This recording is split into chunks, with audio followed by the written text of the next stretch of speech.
Assalamualaikum warahmatullahi wabarakatuh. Kali ini saya akan membahas latihan soal UTBK Sejarah tahun 2022.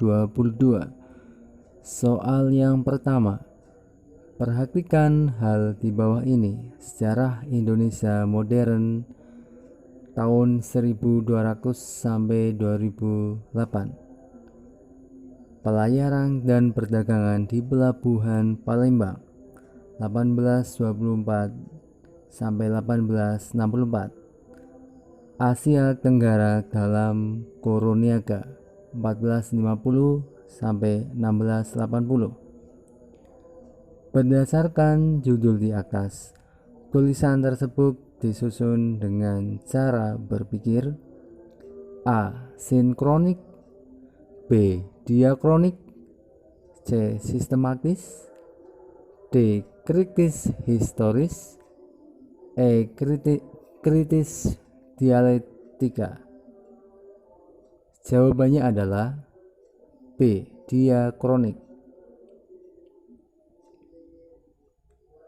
Pembahasan tulisan sejarah tersebut disusun dengan cara berpikir diakronik. Hal ini dapat kita perhatikan dalam judul yang tertera yang memberikan penanda waktu. Cara berpikir diakronik adalah cara berpikir sejarah yang mengutamakan penggambaran yang meluas dalam waktu dan sedikit memperhatikan keluasaan ruang. Dalam ilmu sejarah, konsep waktu merupakan unsur yang penting, sebab ilmu sejarah mengkaji kehidupan manusia pada masa lampau. Konsep waktu dalam sejarah terdapat 3 dimensi, yaitu masa lalu, masa kini, dan masa yang akan datang. The past, the present, and the future. Contoh topik sejarah yang menggunakan cara berpikir diakronik, misalnya kehidupan petani tebu di Bantul pada masa pendudukan Jepang 1942 sampai 1945. Kehidupan masyarakat Yogyakarta pada masa revolusi 1945 sampai 1949. Dan Indonesia pada masa demokrasi terpimpin 1959 sampai 1967. Soal berikutnya, catatan kejadian-kejadian secara singkat dari waktu ke waktu secara berurutan disebut: A. Kronologi, B. Sistematika, C. Periodisasi, D. Diakronik, E. Alur. Jawabannya adalah D. Kronik. Pembahasan catatan-catatan kejadian secara singkat dari waktu ke waktu secara berurutan disebut kronik. Kronik adalah urutan peristiwa yang dimulai dari peristiwa yang paling awal terjadi sampai terakhir terjadi. Periodisasi merupakan pembagian waktu dalam sejarah berdasarkan dimensi ruang spasial, waktu atau temporal, dan tema tertentu atau sistematis. Jadi jawabannya adalah D. Kronik, bukan periodisasi. Soal selanjutnya, faktor yang paling berperan dalam perkembangan kehidupan masyarakat pada masa Mesolitikum lebih cepat dibandingkan dengan masa Paleolitikum. A. Beragamnya alat yang digunakan manusia pendukung masa itu yang menunjang kehidupannya. B. Berkembangnya teknologi perundagian yang semakin mempermudah manusia dengan variasi peralatan dari beragam bahan. C. Kemampuan otak manusia pendukung kebudayaan ini sehingga alat-alat lebih beragam. D. Manusia pendukung massa tersebut lebih mengerti pemanfaatan teknologi dengan baik. E. Munculnya manusia purba Homo sapiens yang dikenal sebagai manusia cerdas. Jawabannya adalah C. Pembahasan. Perkembangan masa praaksara ditunjang oleh faktor internal dan eksternal. Berdasarkan faktor internal, kehidupan masyarakat Mesolitikum lebih cepat dibandingkan masyarakat Paleolitikum, sebab otak manusia pada masa itu sudah mulai berkembang. Sementara berdasarkan faktor eksternal, kondisi alam masa Mesolitikum jauh lebih stabil dibandingkan dengan masa sebelumnya. Soal selanjutnya. Siklus Sangiran merupakan salah satu siklus sejarah di Indonesia yang memberikan informasi mengenai kehidupan, proses evolusi manusia, budaya dan lingkungannya selama 2 juta tahun yang lalu. Berbagai jenis fosil dan manusia purba ditemukan di Sangiran. Salah satu temuan manusia purba yang ditemukan oleh von Koningsberg di situs ini adalah A. Homo wajakensis, B. Pithecanthropus solensis, C. Homo erectus, D. Homo floresiensis, E. Homo sapiens. Jawabannya adalah C. Homo erectus. Pembahasan. Siklus Sangiran yang ada saat ini sudah ditetapkan sebagai warisan dunia UNESCO, merupakan salah satu siklus penting bagi umat manusia untuk mengetahui bagaimana evolusi manusia, budaya dan lingkungannya yang sudah berumur jutaan tahun yang lalu. Dalam siklus ini sering ditemukan berbagai jenis fosil binatang dan juga manusia purba. Sejak tahun 1864, P.E.C. Schimmelling sudah berhasil menemukan fosil vertebrata. Lalu pada tahun 1934, Gustav Hendrik Rapp von Koningsberg menemukan artefak titik di wilayah Ngepung di dekat wilayah Sangiran. Soal selanjutnya. Kekalahan Raja Kertajaya dalam Perang Gengger tahun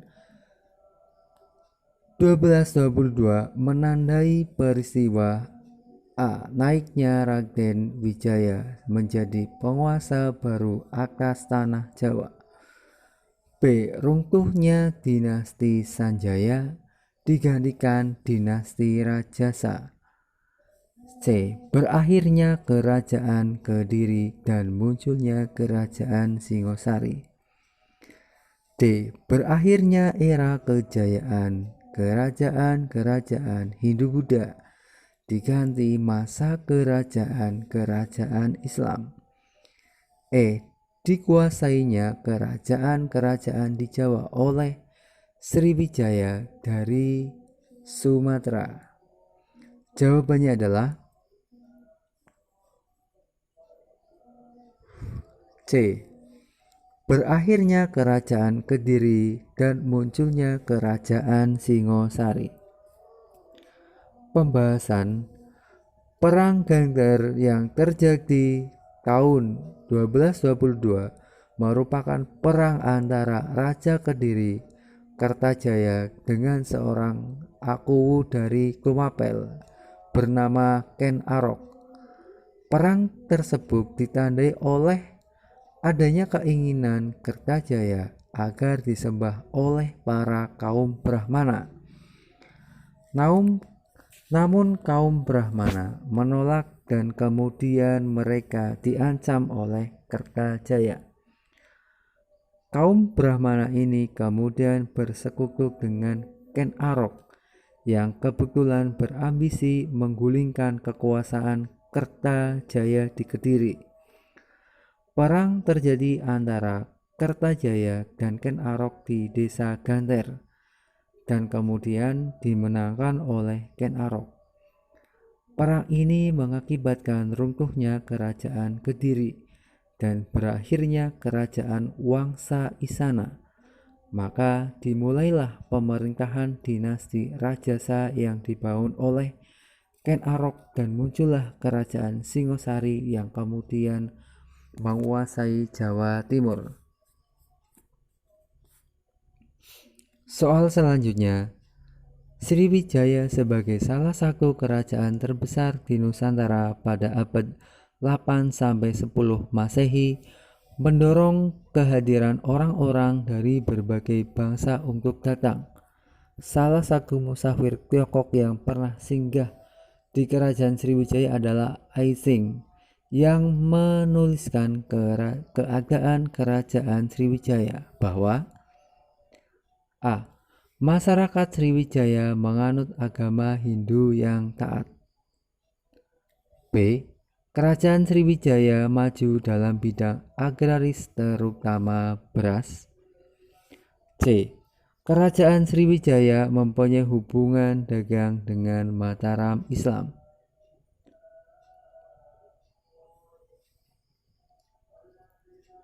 D. Kekuatan maritim kerajaan Sriwijaya merupakan yang terbesar pada abad ke-8. E. Kerajaan Sriwijaya merupakan pusat agama Buddha di Asia Tenggara. Jawabannya adalah E. Kerajaan Sriwijaya merupakan pusat agama Buddha di Asia Tenggara. Pembahasan. Kerajaan Sriwijaya dikenal sebagai pusat agama Buddha di Asia Tenggara yang menganut aliran Hinayana dan Mahayana. Hal tersebut didasarkan oleh catatan Ai Sing yang merupakan seorang musafir dari Tiongkok. Ai Sing sempat singgah di Sriwijaya pada tahun 1671. Selama 6 bulan singgah, Ai Sing mempelajari tata bahasa Sanskerta. Pada tahun 685 untuk kedua kalinya, Ai Sing datang kembali ke Sriwijaya dan selama 4 tahun di Sriwijaya, Ai Sing menerjemahkan kitab-kitab suci Buddha dari bahasa Sanskerta ke dalam bahasa Tiongkok.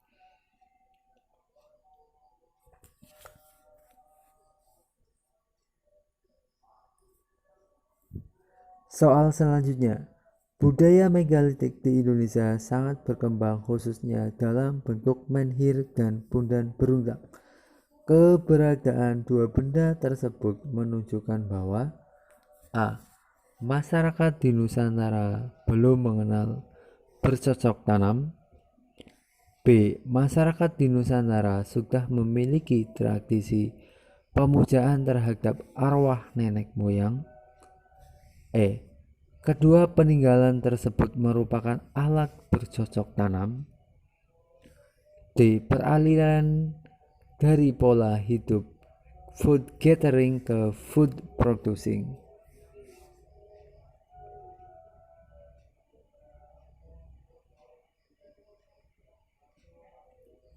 Jawabannya adalah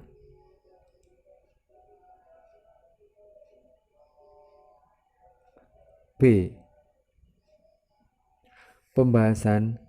Kebudayaan menhir dan pundan berundak merupakan peninggalan pada masa megalitikum. Menhir adalah tugu atau batu tegak yang ditempatkan di suatu tempat sebagai sarana pemujaan terhadap arwah nenek moyang dan sebagai tempat memperingati kepala suku yang telah meninggal. Sedangkan Punden Berundak-undak merupakan tempat upacara bertingkat-tingkat di mana biasanya upacara-upacara pemujaan diadakan oleh masyarakat pada masa Megalitikum. Dua peninggalan tersebut menunjukkan bahwa manusia pada masa Megalitikum sudah mengenal sistem kepercayaan dan mulai memiliki tradisi pemujaan terhadap arwah nenek moyang.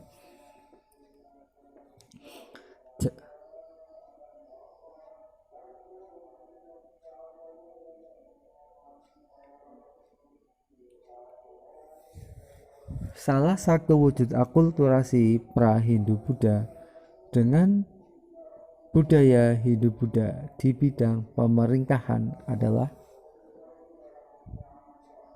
lahirnya sistem kerajaan di Nusantara. B. Kepala suku sebagai pemimpin kelompok. C. Berkembangnya sistem musyawarah di dalam istana. D. Terjadinya pemilihan untuk menentukan seorang menjadi raja. E. Terjadinya hubungan diplomatik antara kerajaan di India dan Nusantara.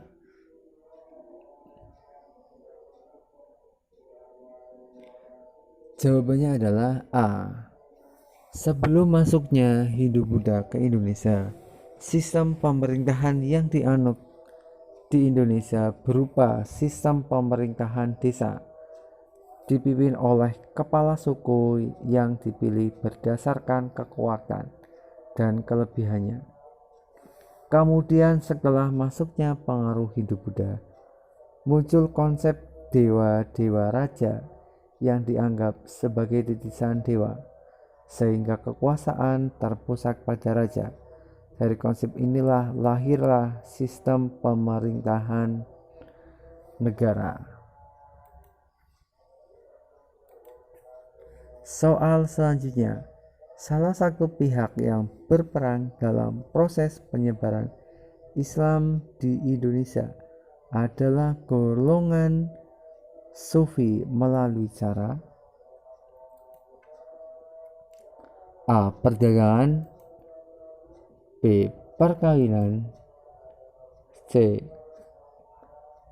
Kesenian, D. Pendidikan, E. Tasawuf.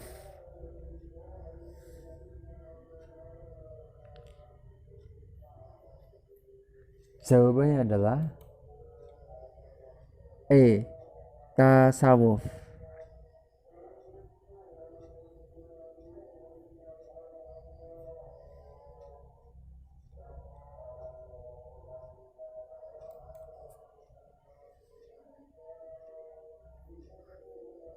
Pembahasan proses penyebaran Islam ke Nusantara. Dalam sejarahnya kita ketahui melalui berbagai macam jalur dengan pendekatan damai. Artinya masuknya Islam ke Nusantara bukan melalui model penaklukan. Diperkirakan proses Islamisasi ini berlangsung sejak keruntuhan Sriwijaya abad ke-13 Masehi dan Majapahit abad ke-15 Masehi. Adapun beberapa pintu masuk Islam ke Nusantara, diantaranya adalah melalui tasawuf. Penyebarannya bisa dibilang sangat mudah. Hal ini dikarenakan masyarakat Nusantara mudah memahaminya saat itu.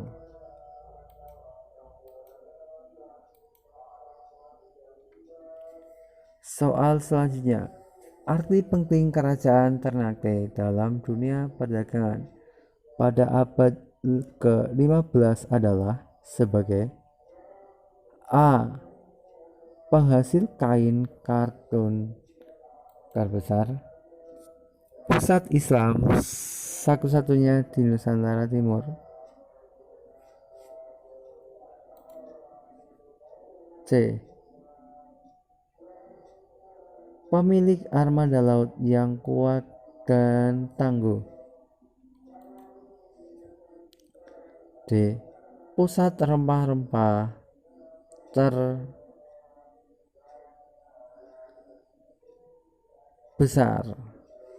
Jawabannya adalah D.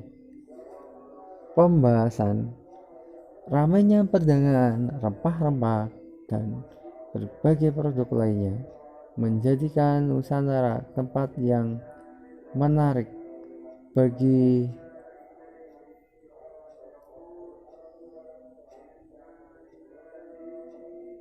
kita telah.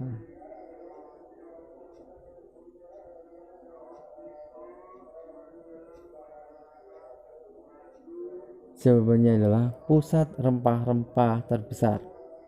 Pembahasan ramainya perdagangan rempah-rempah dan berbagai produk lainnya menjadikan Nusantara tempat yang menarik bagi perdagangan dan pelayaran internasional. Rempah-rempah di Maluku telah menarik kedatangan para pedagang, baik pedagang pribumi maupun pedagang asing. Soal selanjutnya, teori Mekah yang mengatakan bahwa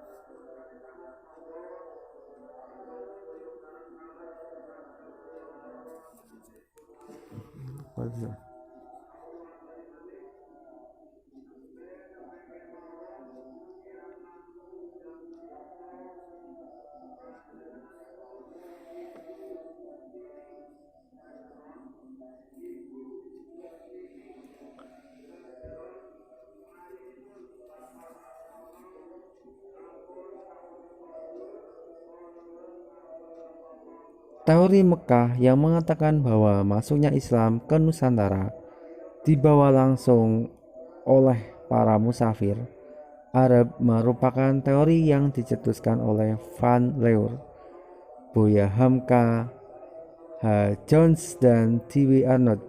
Pernyataan teori ini dikuatkan oleh fakta yang ditemukan berupa A. Adanya kesamaan tradisi tabik atau tabuk di beberapa wilayah Sumatera. B. Raden Paktah Raja Demak merupakan salah satu raja keturunan Arab. C. Adanya persamaan penggunaan gelar Al-Malik oleh raja-raja Pasai. D. Peringatan Hari Asyura yang dirayakan di beberapa daerah di Indonesia.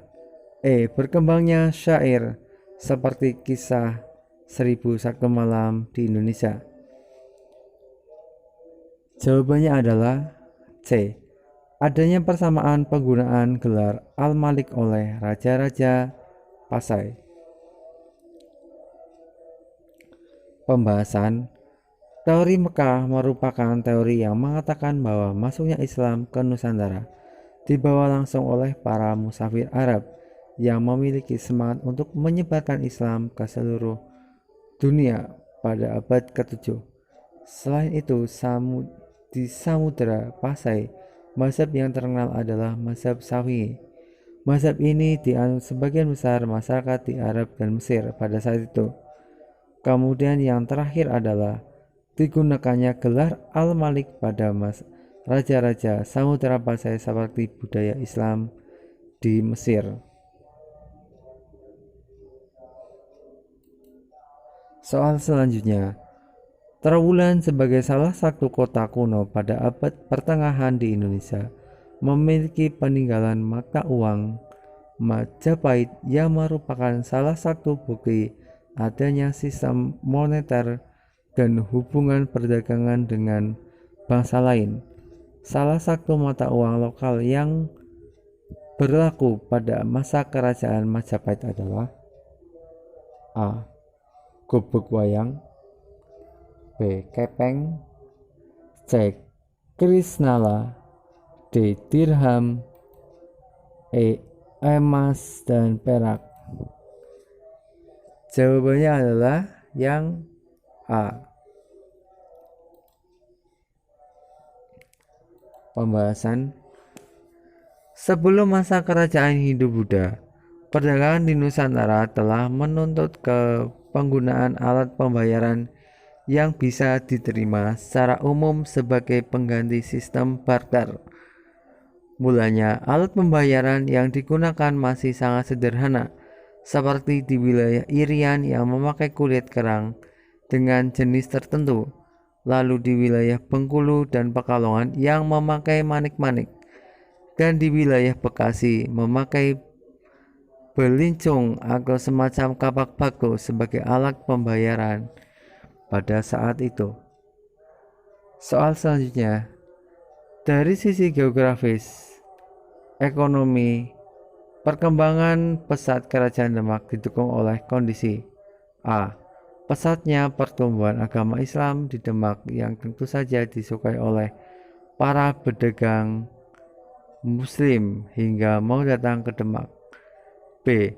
Menjadi bandar dagang alternatif bagi para pedagang Muslim yang menghindari perdagangan dengan Portugis di Malaka. C. Tidak populernya pelabuhan Kerajaan Belambangan yang pada saat itu masih merupakan kerajaan Hindu. D. Sebagai daerah transit perdagangan antara Islam bagian barat dan Islam bagian timur. E. Merupakan daerah pusat perdagangan beras di Nusantara. Jawabannya adalah B. Pembahasan.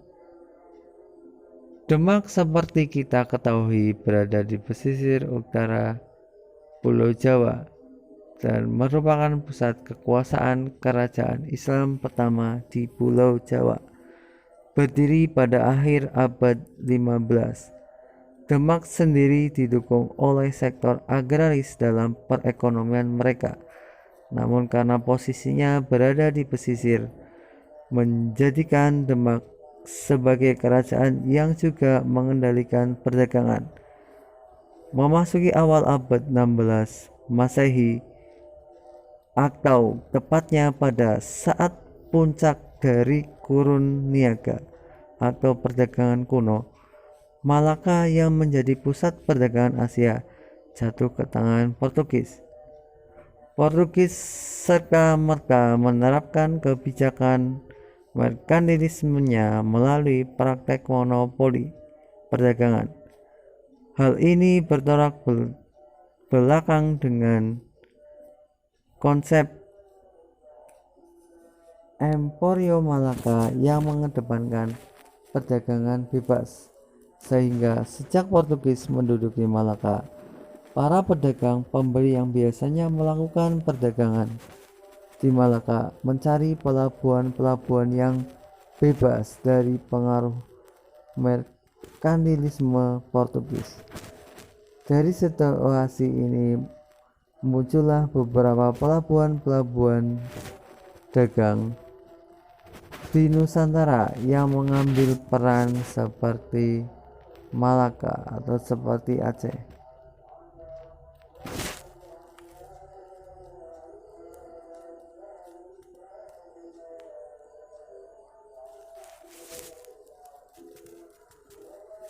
Peristiwa masa lampau tersebut digali kembali kebenarannya menggunakan metode-metode ilmiah yang disusun secara sistematis.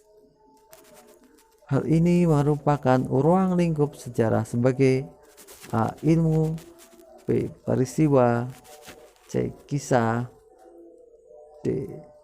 Seni, E. Legenda. Jawabannya adalah A.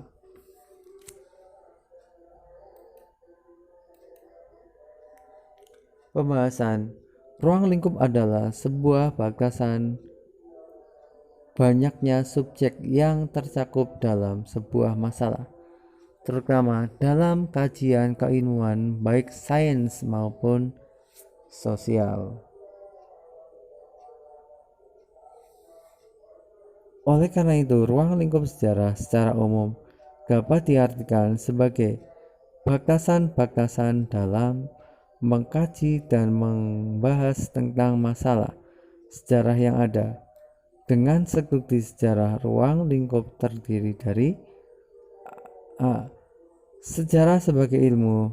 Sejarah dipandang sebagai ilmu pengetahuan yang berkaitan dengan kejadian atau peristiwa dan cerita yang terjadi di masyarakat pada masa yang lampau, sehingga sejarah bisa diartikan sebagai pengetahuan tentang masa lampau yang dikaji secara sistematis dengan metode kajian ilmiah yang memiliki tahapan peneliti. Soal berikutnya,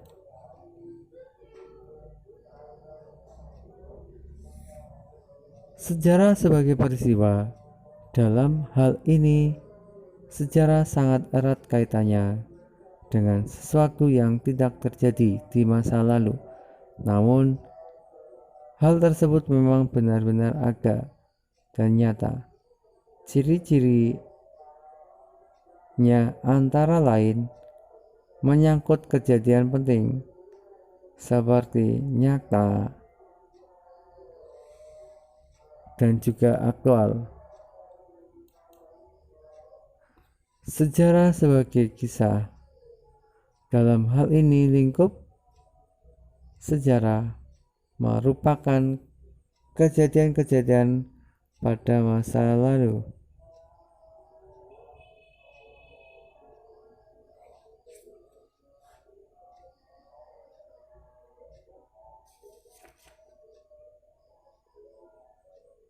Sejarah sebagai seni. Dalam hal ini, sejarah sebagai seni melibatkan emosional dan imajinasi dari pembicara dengan cara yang berbeda. Seorang sejarawan dalam menulis harus memiliki intuisi, imajinasi, eksploitasi, dan gaya bahasa yang baik. Sumber yang digunakan harus memiliki tingkat kelayakan atau kredibilitas sebagai sumber sejarah. Hal ini merupakan langkah yang sangat penting untuk meningkatkan keakuratan hasil penelitian. Langkah tersebut dalam penelitian sejarah termasuk A. Kritik sumber, B. Kritik ekstern, C. Heuristik, D. Historiografi. Kacak ya.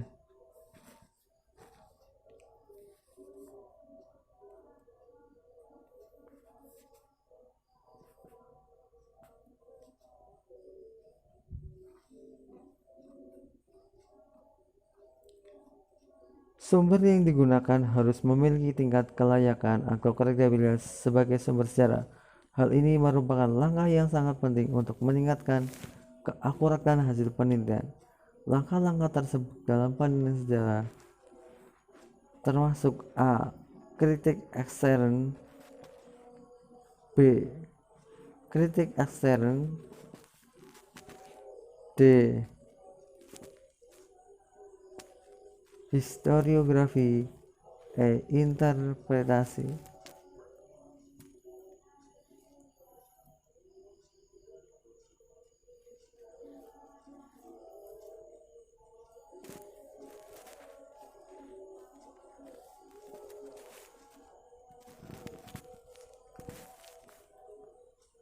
Jawabannya adalah kritik intern. Woods Kelly dalam bukunya Historic Handbook, A Key to Study and Writing History, mengatakan bahwa secara peneliti sejarah melakukan pengumpulan sumber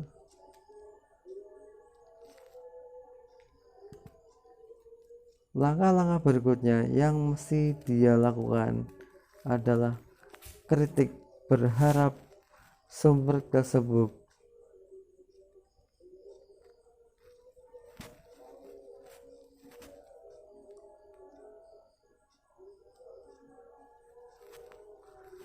kritik merupakan tahapan untuk menguji kebenaran atau validasi dari sumber sejarah. Kritik dibagi menjadi dua, yaitu kritik ekstern dan kritik intern.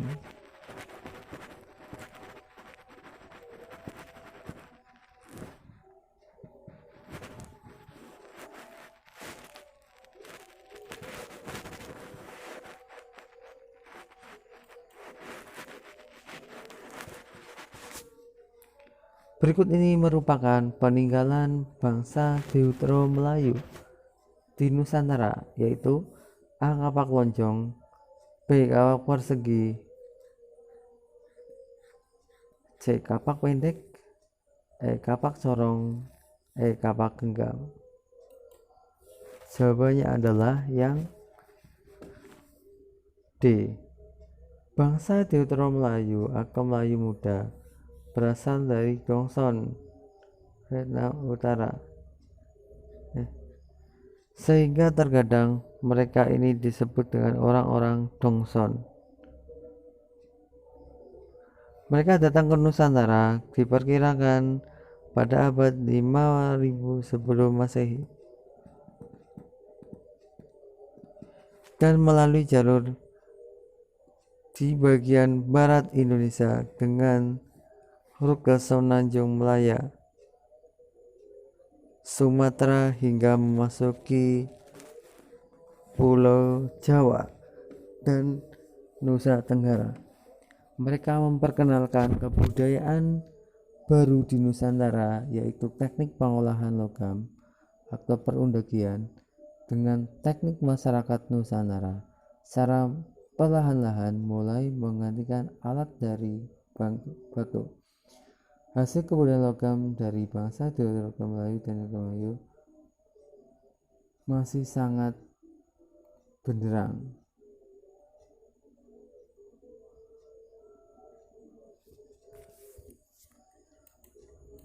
Soal berikutnya, menurut Guy Georges, bangsa Indonesia telah mengenal unsur peradaban sebelum Hindu-Buddha masuk, yaitu A.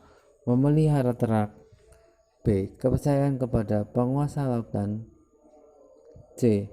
mengenal organisasi pembagian air minum air untuk pertanian, D. memiliki teknologi perundagian dan pelayaran, E. mengenai asimilasi dan teknologi aman.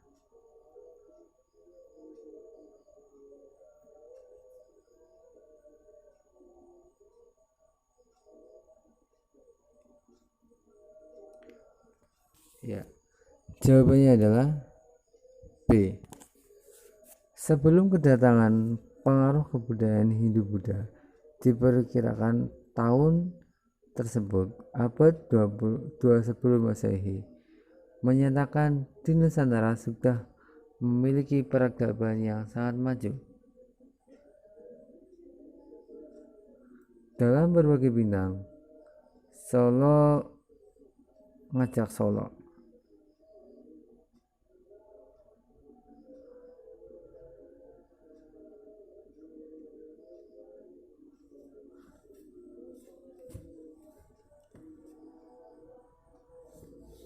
Jawabannya adalah B.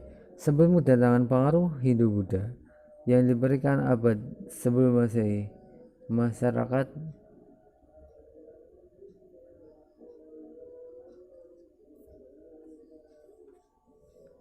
Soal selanjutnya, peradaban kuno di Asia merupakan gambaran nisa-nisa perkotaan di waktu kecil. A. Eufrat, B. Tigris, C. Indus, D. Gangga, E. Huangho. Pembahasan. Salah satu peradaban kuno dunia yang meninggalkan reruntuhan kota yang tinggi.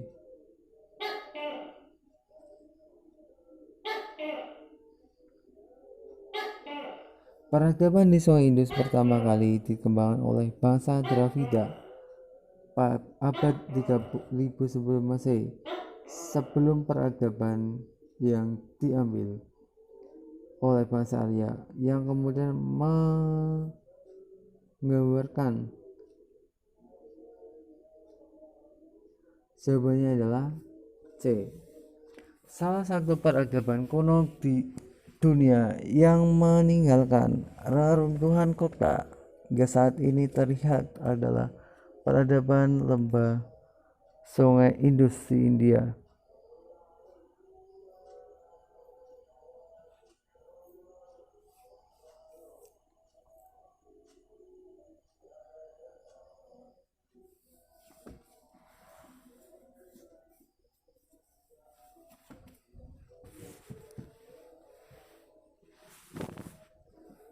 Soal selanjutnya, kebudayaan Romawi kuno dan kebudayaan Yunani kuno memberi sumbangan besar pada pembentukan kebudayaan Eropa modern. Salah satu polis terkenal di Yunani adalah Athena. Di Athena,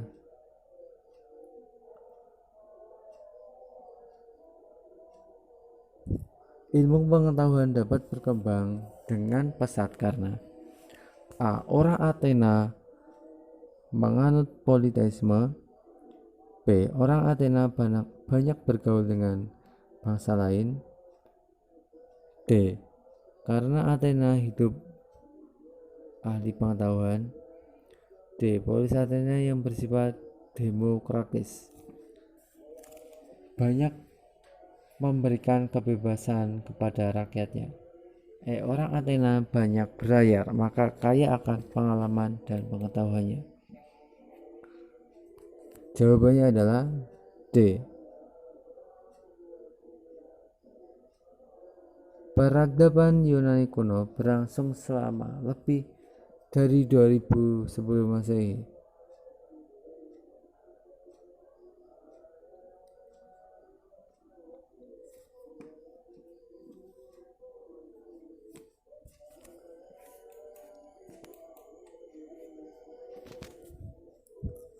Soal selanjutnya, kebudayaan Romawi kuno dan kebudayaan Yunani kuno memberi sumbangan besar pada pembentukan kebudayaan Eropa modern.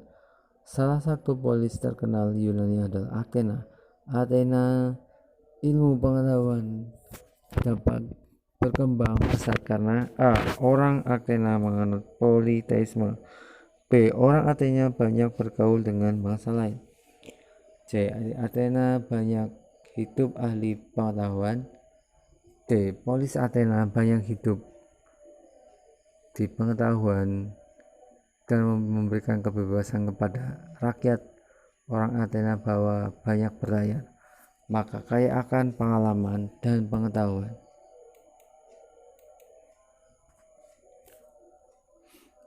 Kekalahan Australia dan Hungaria pada abad 1 berdampak pada pecahnya kerajaan Austria-Hungaria, sedangkan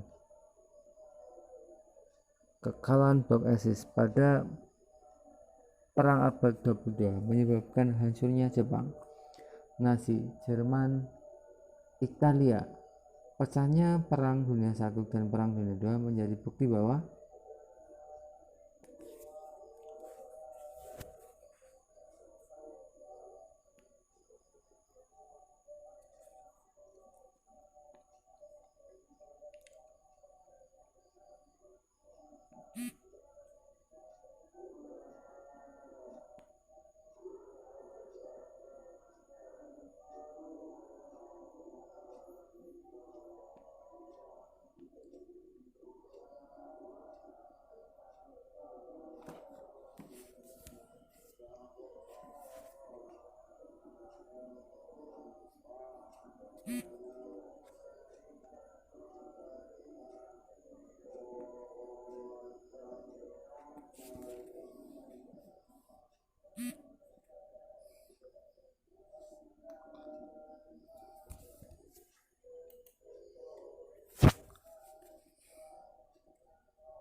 Kebudayaan Romawi kuno dan kebudayaan Yunani kuno memberi sumbangan besar pada pembentukan kebudayaan Eropa modern. Salah satu polis terkenal di Yunani adalah Athena. Di Athena, ilmu pengetahuan dapat berkembang dengan pesat karena A. Orang Athena menganut politeisme. B. Orang Athena banyak bergaul dengan bangsa lain, karena itu pengetahuannya berkembang. C. Di Athena banyak hidup ahli pengetahuan. D. Polis Athena bersifat demokratis, banyak memberikan kebebasan pada rakyatnya. E. Orang Athena banyak berlayar, maka kaya akan pengalaman dan pengetahuan. Jawabannya adalah D. Polis Athena bersifat demokratis, banyak memberikan kebebasan kepada rakyatnya. Pembahasan peradaban Yunani kuno yang berlangsung selama lebih dari 2500 tahun dan memiliki capaian dalam banyak aspek kehidupan. Beberapa dari aspek kehidupan Yunani seperti pemikiran filsafat dan sistem pemerintahan masih diterapkan hingga masa sekarang.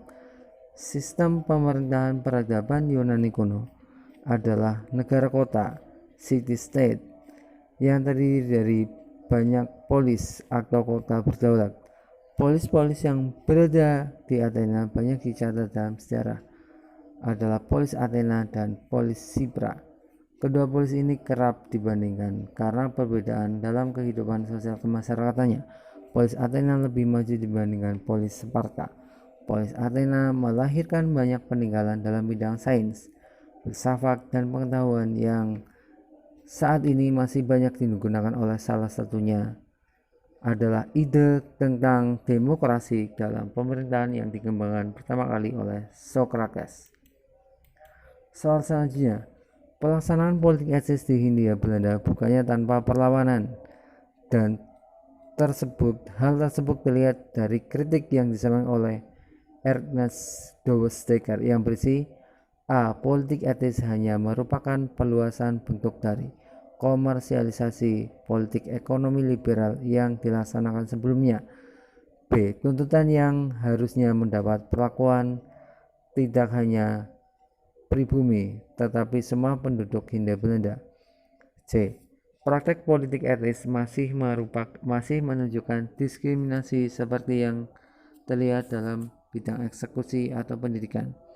D. Anggapan bahwa politik etis hanya menguntungkan pihak swasta dalam mendapatkan keterampilan yang murah.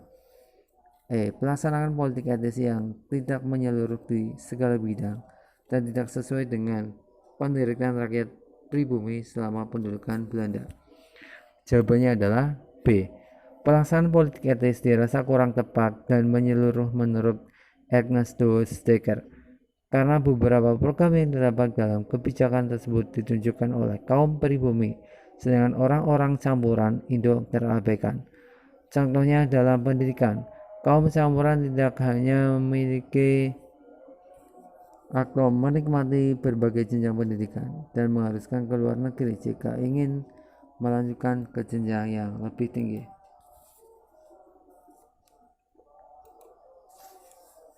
yang merupakan wilayah militer pendudukan Jepang di Indonesia saat menguasai Indonesia adalah? Jawabannya adalah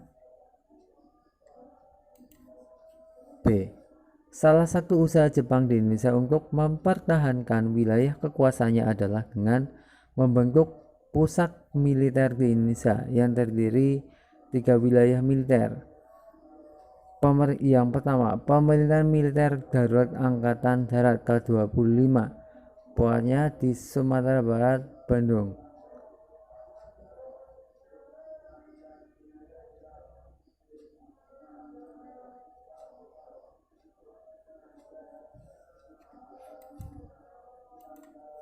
Jawaban soal selanjutnya, dampak yang paling terasa dalam pelaksanaan politik etnis di Hindia Belanda adalah A. Pemetaan pembangunan di berbagai wilayah Hindia Belanda terkait program emigrasi politik etnis.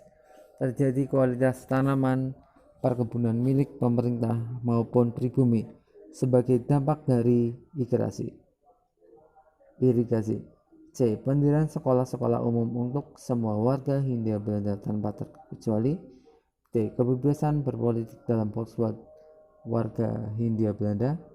E. Lahirnya golongan terpelajar yang mengarahkan pergerakan bangsa. Jawabannya adalah E. Politik etnis merupakan politik Belanda yang mencoba memberikan balas budi bertanggung jawab atas apa yang bangsa Hindia Belanda diberikan terhadap pemerintahan Belanda.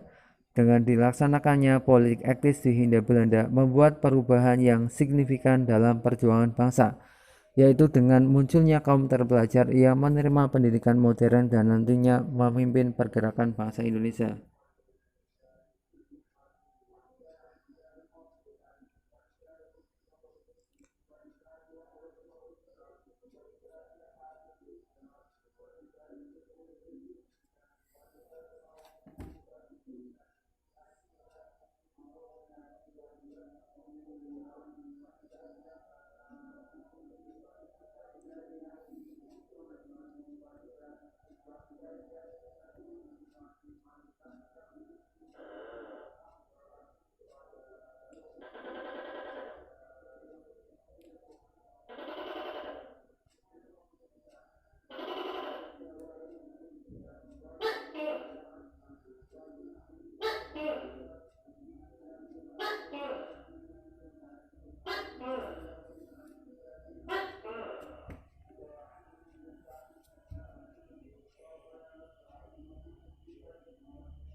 Soal selanjutnya, walaupun sejak awal berdirinya Budi Utomo tidak terlibat dalam bidang politik, tetapi pada masa tahun 1915 organisasi ini mulai terjun dalam kancah politik melalui tindakan A. Mengusulkan pembentukan Volksraad atau Dewan Rakyat bagi Pribumi. B. Memajukan pendidikan bagi kaum bumi putra. C. Pembentukan organisasi wanita putri Mardika. D. Mempelopori terbentuknya organisasi modern pertama di Indonesia. E. Penerbitan majalah bulanan Guru Desa. Jawabannya adalah A. Budi Utomo merupakan organisasi modern pertama Indonesia yang memiliki arah gerakan di bidang sosial, budaya, dan pendidikan. Tetapi memasuki tahun 1915 dengan munculnya organisasi beraliran politik mendorong Budi Utomo untuk ikut serta dalam kancah perpolitikan Hindia Belanda. Salah satu tindakannya adalah menginginkan pembentukan Dewan Rakyat atau Volksraad bagi para penduduk pribumi. Soal selanjutnya, manifesto politik yang dikeluarkan oleh Perhimpunan Indonesia di negara Belanda pada tahun 1925 berisi tentang A. Persatuan Nasional Swadaya Non-Kooperatif. B. Solidaritas Kebebasan Non-Kooperatif. C. Persatuan Nasional Kesetaraan Swadaya. D. Solidaritas Kesetaraan Non-Kooperatif. E. Persatuan nasional, kesetaraan, dan non-kooperatif. Jawabannya adalah A. Persatuan nasional, swadaya, dan non-kooperatif. Salah satu usaha dari organisasi nasional pada masa perkembangan nasional dilakukan oleh Perhimpunan Indonesia dengan mengeluarkan manifestasi politik tahun 1925. Manifesto politik tersebut merupakan cara pandang usaha pencapaian kemerdekaan Indonesia dengan memiliki beberapa poin utama: persatuan nasional, non-kooperatif, swadaya, dan solidaritas. Soal selanjutnya, beberapa hasil KMB yang tidak dapat dihasilkan oleh Belanda sesuai dengan kesepakatan adalah A. Masalah penarikan wilayah dari pasukan dari wilayah RIS termasuk di dalamnya Kenil. B. Pembayaran hutang dan biaya perang Belanda Indonesia. C. Penyelesaian status wilayah Irian Barat. D. Penarikan kapal benda ukuran kecil atau korvet dari wilayah perairan RIS. E. Pembentukan Uni Indonesia Belanda. Jawabannya adalah C. Beberapa hasil yang disepakati dalam perundingan KMB yang berlangsung tanggal 23 Agustus sampai 2 November 1949 yaitu Belanda mengakui kedaulatan RIS paling lambat akhir Desember. B. Masalah Irian Barat akan diselesaikan dalam waktu 1 tahun kemudian. C. Hutang Hindia Belanda menjadi tanggung jawab pemerintah RIS. Soal selanjutnya, beberapa hasil KMB yang tidak dapat direalisasikan oleh Belanda sesuai dengan kesepakatan adalah A. Masalah penarikan pasukan dari wilayah RIS termasuk di dalamnya KNIL. B. Pembayaran hutang dan biaya perang Belanda Indonesia. C. Penyelesaian status wilayah Irian Barat. D. Penarikan kapal benda ukuran kecil atau korvet dari wilayah RIS. E. Pembentukan Uni Indonesia Belanda. Mahatma Gandhi menyeru rakyat India untuk tidak melakukan kegiatan apapun apabila tuntutannya tidak dikabulkan oleh pemerintahan Inggris.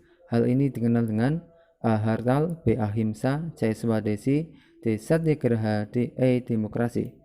Jawabannya adalah Hartal.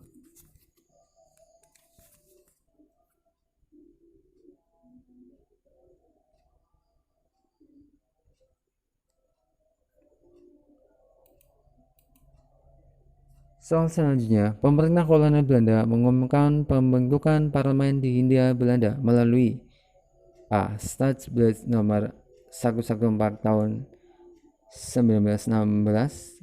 B. Stadsblad nomor 129 tahun 1917. C. Stadsblad nomor 291 tahun 1909. D. Indische Staatsreinigung pasal 131. E. Indische Staatsreinigung pasal 35 sampai pasal 30. Jawabannya adalah A.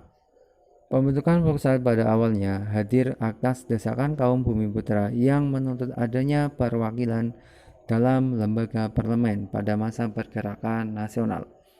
Dewan ini dibentuk untuk urusan Bumiputra dan hak-haknya secara resmi dijamin oleh aturan hukum Belanda.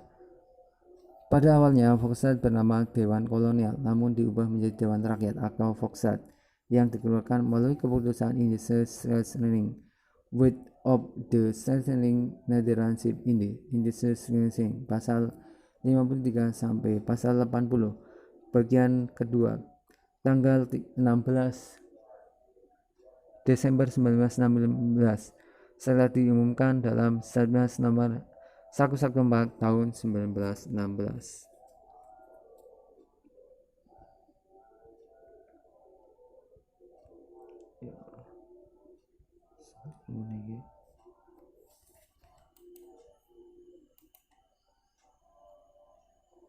Soal selanjutnya, Perang 7 tahun atau Seven Years' War yang melibatkan Inggris dan Prancis tahun 1756 sampai 1763 berakhir setelah Inggris berhasil menguasai salah satu daerah yang diperebutkan, yaitu A. Louisiana, B. North California, C. Georgia, D. Massachusetts, E. Quebec. Jawabannya adalah E. Perang 7 tahun atau Seven Years War antara Inggris dan Prancis disebabkan oleh persaingan antara kedua negara tersebut untuk memperebutkan wilayah koloni di benua Amerika. Prancis berusaha menduduki wilayah sebelah barat koloni Inggris dalam rangka menghubungkan antara Kanada dan Louisiana. Hal tersebut tentunya menyebabkan pertempuran antara kedua negara tersebut. Pertempuran ini terjadi tahun 1756 sampai 1763 dan berakhir setelah Inggris berhasil menguasai wilayah Quebec dan Prancis. Soal selanjutnya, berakhirnya kabinet Amir Sarifuddin II tidak lepas dari interferensi asing berupa A. Ancaman dari Amerika tidak akan mendukung Indonesia jika menolak tawaran Belanda. B. Ancaman Australia akan mencabut deklarasi dukungan terhadap kemerdekaan Indonesia. C. Ancaman Belgia akan menyerang Indonesia. D. Ancaman Jepang akan bersekutu dengan Amerika untuk menyerang Indonesia. E. Ancaman Inggris untuk melancarkan serangan kepada Indonesia. Jawabannya adalah A. Saat perundingan Renville berjalan, Belanda akan mengancam secara halus apabila konsesi-konsesi yang ditawarkan tidak diindahkan. Maka senjata yang dilakukan selanjutnya berbicara. Amerika pun mengancam tidak akan mendukung Indonesia apabila menolak tawaran Belanda. Amir sebagai kedua delegasi itu berada dalam posisi yang terjepit antara melawan Belanda dan sekutunya atau mengikuti mereka. Pada 17 sampai 19 Januari 1958, perundingan Renville selesai dan kesepakatan disetujui. Dampaknya adalah wilayah Indonesia semakin sempit, hanya terdiri dari Jawa Tengah, Yogyakarta, dan Sumatera. Akibat dari perjanjian Renville ini, Amir Sarifuddin kehilangan dukungan di parlemen yang membuat kabinet parlemennya melemah dan pada akhirnya ia membubarkan kabinetnya pada 23 Januari 1948. Demikian video kali ini, semoga bermanfaat. Saya Ari, bila taufiq walhidayah. Assalamualaikum warahmatullahi wabarakatuh. Astagfirullah ya Allah. Ora